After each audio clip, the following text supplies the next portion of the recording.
नमस्कार विद्यार्थी मित्रांनो, आज आपण मल्टिप्लिकेशन अँड फॅक्टर्स या संदर्भात माहिती मिळवणार आहोत. मल्टिप्लिकेशन अँड फॅक्टर्स हे जे चॅप्टर आहे हे तुम्हाला 2 दिवसापूर्वी जो स्वाध्याय दिलेला होता, जे वर्कशीट दिलेलं होतं, त्या वर्कशीटवर आधारित हे मल्टिप्लिकेशन अँड फॅक्टर्स हे प्रकरण आधारित आहे. या प्रकरणावरील व्हिडिओ काळजीपूर्वक पहा आणि यातील जे एक्झाम्पल्स आहेत ही व्यवस्थित काळजीपूर्वक सोडवा. Hello students, today we will going to learn a new topic, multiplication and factors. Chapter number 8, multiplication and factors. What is this? These are the flowers. How many flowers in this group? How many flowers in this group? Count 1, 2, 3, 4, 5, 6, 7, 8, 9, 10, 11, 12. 12 flowers. Here is a 12 flowers. आता या ठिकाणी किती flowers आहेत? 12. आता याचे आपल्याला काय करायचे? त्या 12 फ्लावर्सचे ग्रुप करायचे आहे. मग कसे कसे ग्रुप करता येईल ते बघू आपण. सुरुवातीला आपण 2 चा ग्रुप करू. मग 12 इज डिव्हिजिबल बाय 2. मग या ठिकाणी इथे 2 2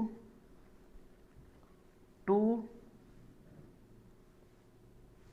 2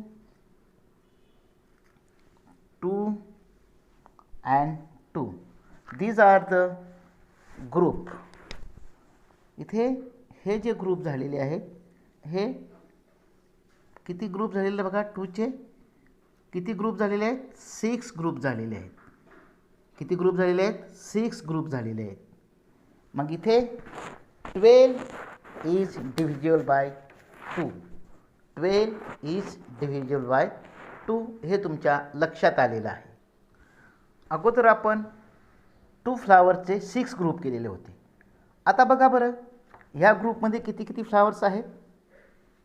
एव्हरी ग्रुप जे आहेत ते 3 फ्लावर्सचे आहेत. मग या ठिकाणी किती ग्रुप झालेले आहेत? इथे किती ग्रुप झालेले आहेत बघा बरं. झालेले आहेत 4 ग्रुप झालेले आहेत. किती? 4. म्हणजे इथे 3 3 चा जर आपण 3 चा ग्रुप केला, 3 चा ग्रुप केला तर 4 ग्रुप झालेले आहेत.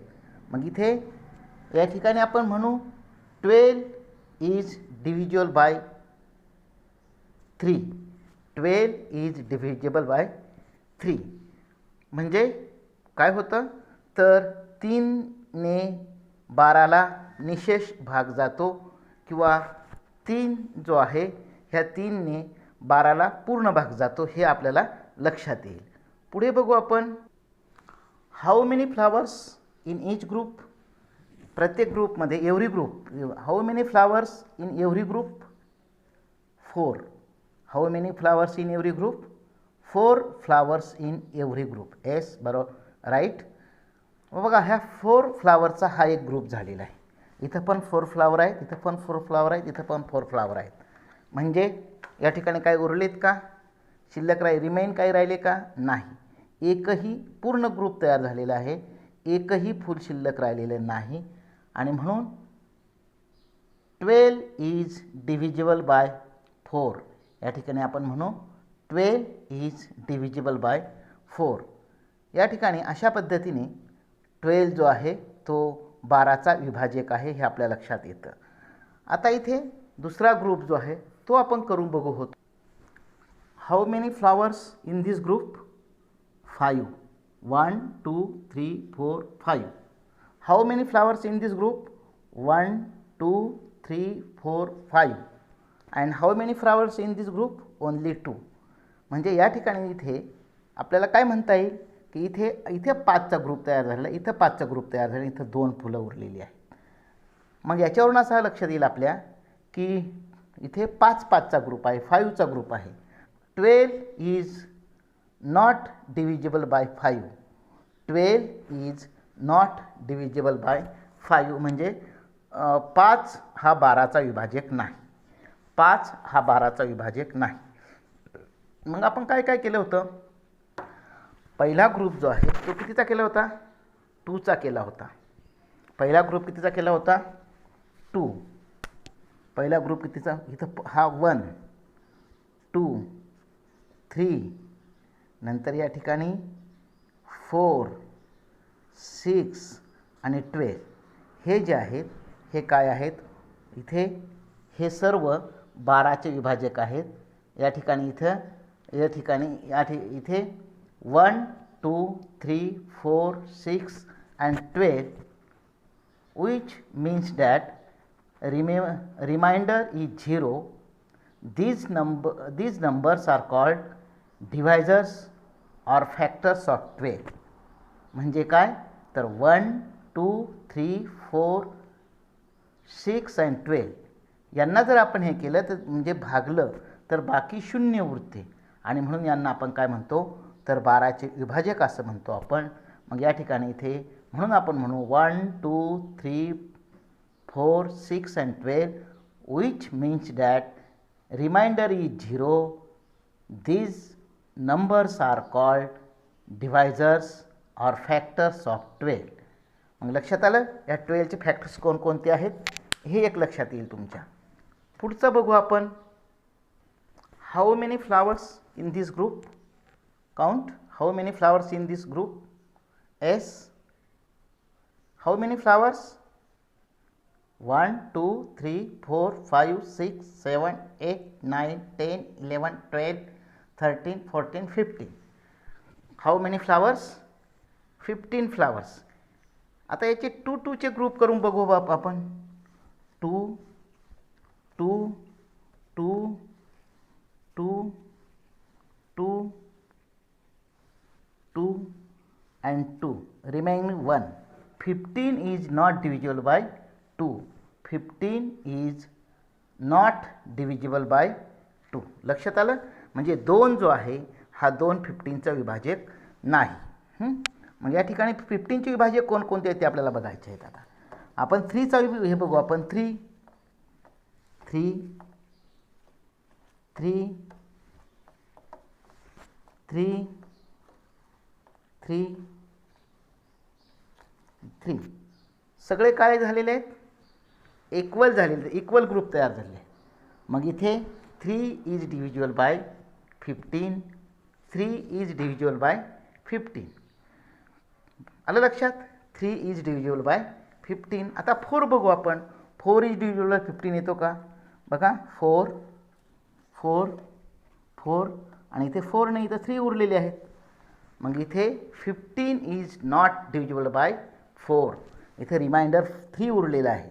रिमाइंडर 3 उरल्यामुळे हा जो आहे 4 जो आहे तो त्याचा विभाजक नाही. आता इथे 5 बघू आपण. 5 15चा विभाजक आहे का?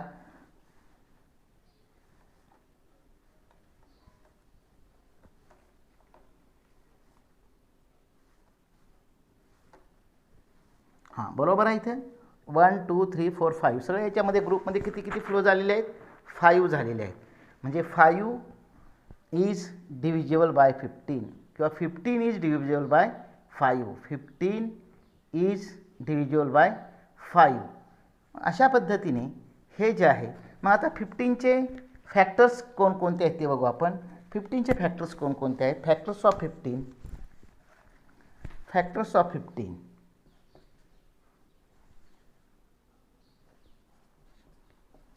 Factors of 15. 1 3 5 and 15 हे जे आहेत हे फॅक्टर्स ऑफ 15 तुमच्या लक्षात आलेलं आहे. अशा पद्धतीने तुमच्या फॅक्टर्स तुमच्या लक्षात आलेले आहेत. आता आपल्याला प्रॉब्लेम सेट 32 बघायचा आहे. प्रॉब्लेम सेट 32 जो आहे तो आपण बघूया आणि मग पुढे जाऊया. Write the factors of the following numbers. आता इथे सुरुवातीला दिलेलं आहे 8.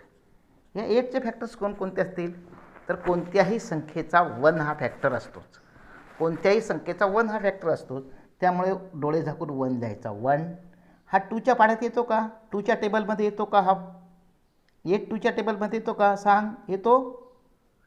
येस, बरोबर आहे. मग इथे 2. 3च्या टेबलमध्ये 8 येतो का? नाही. मग या ठिकाणी 8 is not divisible by 3. 4च्या 8 is divisible by 4 and 8. हे त्याचे काय झाले? 4चे जे फॅक्टर्स आहेत ते काय आहेत? तर 1 2 4 अँड 8. दुसरं बघू आपण या ठिकाणी. इथे 32 बघू आपण.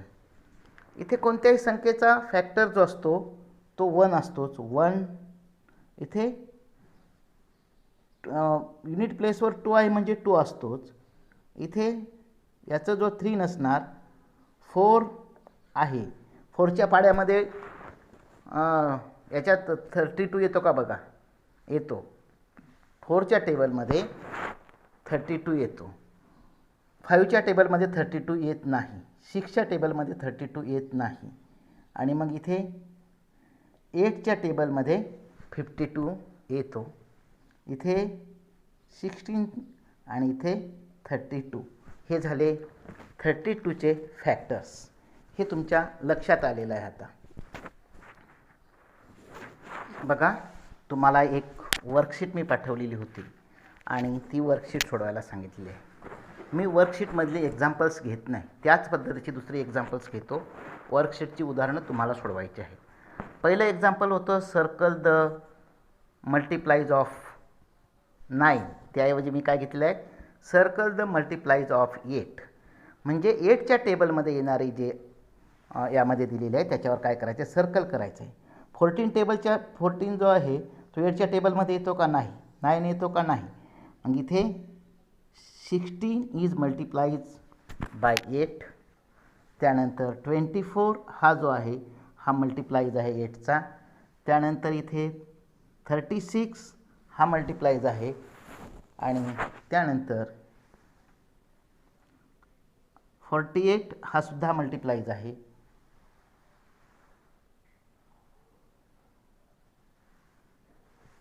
आणि हा सुद्धा 8चा मल्टिप्लाईज आहे. अशा पद्धतीने तुम्हाला सर्कल द मल्टिप्लाईज ऑफ 9 ते या पद्धतीने सोडवायचं आहे. समजते तुम्हाला? आता सेकंड एक्झाम्पल दिलेलं होतं factors of 7 are 7 and dash dash. मी इथे एक्झाम्पल घेताना काय केलेलं आहे? Factors of 5 and 5. मग इथे 5 अँड 1. इथे 5 इंटू 1 हे दोनच त्याचे फॅक्टर्स आहेत, म्हणून इथं आपण काय घेतला? 1 घेतलेला आहे. इथे लक्षात सगळ्यांच्या. आणि थर्ड एक्झाम्पल आहे फिल इन द बॉक्सेस. आता इथे काय करणार? इथे याला इथे किती हे केल्यानंतर इथे मल्टिप्लाय बरोबर 16 येईल. इथे 8 इंटू 2 इज इक्वल टू 16. इथे काय येईल? 4 इंटू 2 इथं किती येईल? 8. आणि इथे 2 इंटू 2. या पद्धतीने हे जे आहे हे आपल्याला कंप्लीट करायचं आहे. समजले तुम्हाला? तर या पद्धतीने तुम्हाला इथे दिलेलं आहे factors in fill in the boxes 8 दिलेलं आहे. तर या पद्धतीने ते वर्कशीट जी आहे ती तुम्हाला कंप्लीट करायची आहे. ह्या वर्कशीटमधील 4th क्वेश्चन जो आहे तो आहे स्टेट ट्रू ऑर फॉल्स. म्हणजे सत्य की असत्य ते लिहा. Factors of 65 are 1 5 13 and 65. बरोबर आहे. ह्या 65चे फॅक्टर्स जे आहेत ते 1 5 3 अँड 65. मग हे जे आहे या ठिकाणी आपण काय लिहिणार?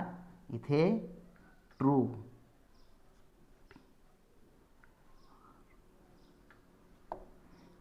हे जे आहे हे एक्झाम्पल ट्रू आहे हे आपल्या लक्षात येतं.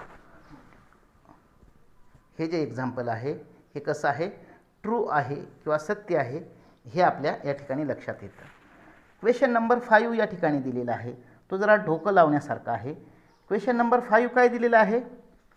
तर इथे मॅच द फॉलोइंग. म्हणजे जोड्या लावा. आता इथे मल्टिप्लाईज ऑफ 5 म्हणजे 5चा मल्टिप्लाईज असलेला याच्यामध्ये काय आहे, तर काय आहे, 5चा मल्टिप्लाईज 100 आहे. म्हणजे या 100ला जर 5ने डिवाईड केलं तर रिमाइंडर 0 येईल आणि म्हणून तो काय आहे, मल्टिप्लाईज ऑफ 5 आहे, तो 100 आहे, हे आपल्या लक्षात येईल.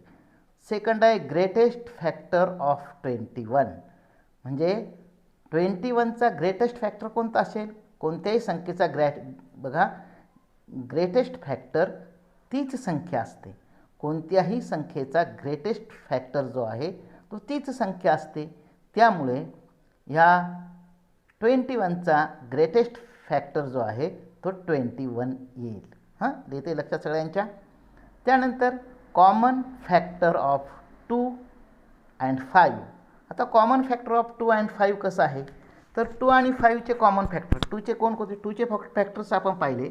इथे जर आपण पाहिलं तर या ठिकाणी 2 इज इक्वल टू 1 आणि 2. 5चे आपण पाहिले 1 अँड 5, बरोबर आहे. या दोघांचा कॉमन फॅक्टर कोणता येतो, 1, आणि म्हणून इथं काय आलेलं आहे, 1 हा जो आहे तो कॉमन फॅक्टर ऑफ 2 अँड 5 येईल. त्यानंतर divide the number by its factor, the remainder is 0. म्हणजे या ठिकाणी हे जे आहे हे आपल्याला मॅच द फॉलोइंग हे आपल्या लक्षात आलेलं आहे. या पद्धतीने आपण आपली वर्कशीट जी आहे ती सोडवायची आहे. आपण वर्कशीटमध्ये पुढील एक्झाम्पल्स बघू. आता ह्या वर्कशीटमध्ये तुम्हाला जो दिलेला आहे तो 32, या 32चे आपल्याला फॅक्टर्स बघायचे आहे. मग 32चे फॅक्टर्स कसे बघणार, या ठिकाणी जर आपण पाहिलं तर 2 × 16 म्हणजे 32 येतात. आता इथे काय करणार तुम्ही, 2 × 8 किती आला, 16 आलेला आहे. हा 2 तसाच घेतला, हा पण 2 तसाच घेतला.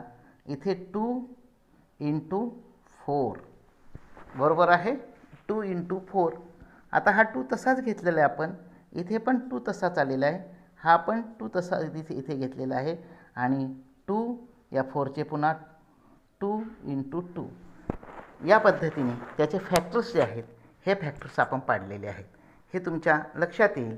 म्हणजे इथे ह्या पद्धतीने आलं, ह्या 16चे जे आहेत तर हे फॅक्टर्स आहेत, 8चे हे 2 फॅक्टर्स आहेत आणि 4चे हे 2 फॅक्टर्स आहेत. हे तुमच्या लक्षात आलेलं आहे. आता आपल्याला मल्टिप्लाईज ऑफ 6 बघायचे आहे. मल्टिप्लाईज ऑफ 6 आर, इथे 6 × 2 12, 6 × 3 18, 6 × 4 24, 6 × 5 30, 6 × 6 36, 6 × 7